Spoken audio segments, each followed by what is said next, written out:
guys, and welcome back to Cobalt Elbow. So what do you do when you get smoked at a tournament? How do you move forward? How do you make the most out of the experience? I'm going to show you guys my process of replay analysis and how you can use slow motion video to learn a lot out of getting flash pinned in a half a second.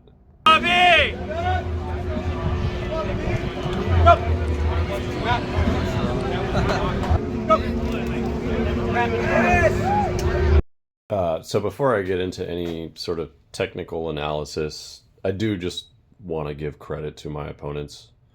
They were both stronger than me. I could feel it in the setup. I mean, you know, you test a guy's side pressure, his back pressure, you see if they'll match you on any of those, and if they do and they've got more than you can just know before the match even starts.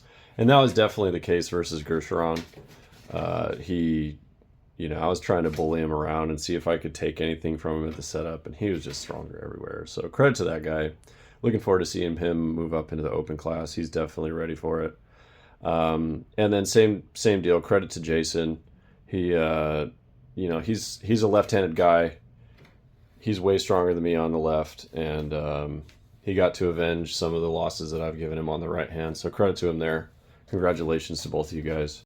So in looking at these matches in slow motion, the two main things that I noticed were that I pretty much had my humerus set up perfectly vertical on top of the pin pad, which more or less allowed my opponents to just tee off straight up against my internal shoulder rotation without any sort of mechanical protection given to that joint.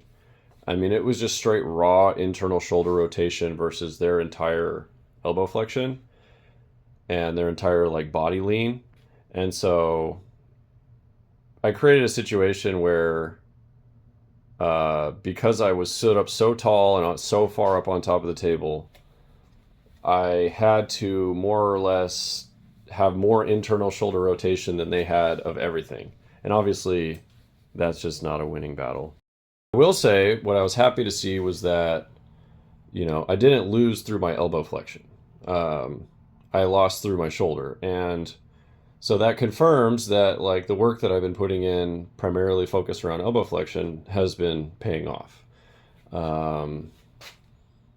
I didn't get my elbow opened up. I didn't get my arm peeled open. I got my shoulder peeled open. And so that gives me really valuable feedback about what I should be focusing my attention on in the future.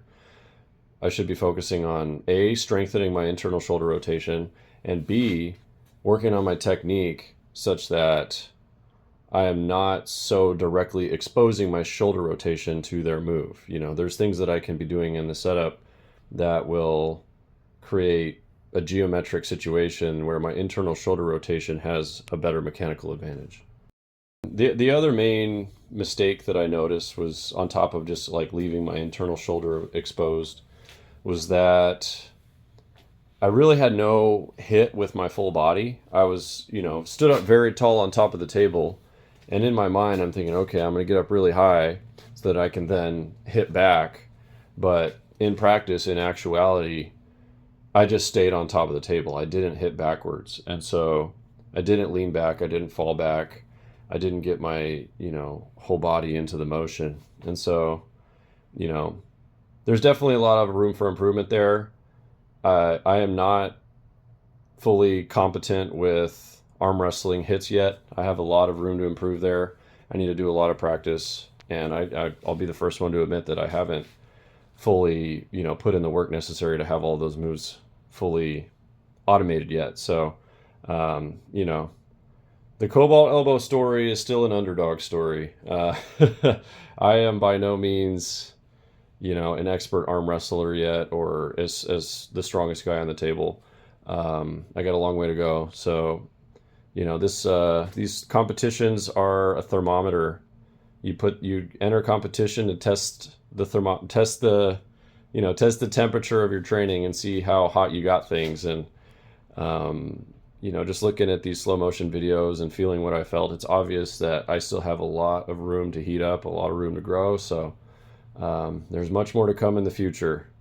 It'd be pretty disappointing if I could just start training this arm and in 6 months go and win Patterson. Like, that's the biggest event in California other than the state championships. So, it's a good thing that I didn't go and win this tournament with just 6 months of practice. That would reflect really poorly on the level of competitor in California. So again, congrats to Gersharon for taking first place in the class. Congrats to Jason for taking third place. You guys made me feel not so bad losing to you guys in the beginning of the rounds. So good job, dudes. Thank you for exposing my weaknesses. I'll get you next time. Cobalt Elbow out.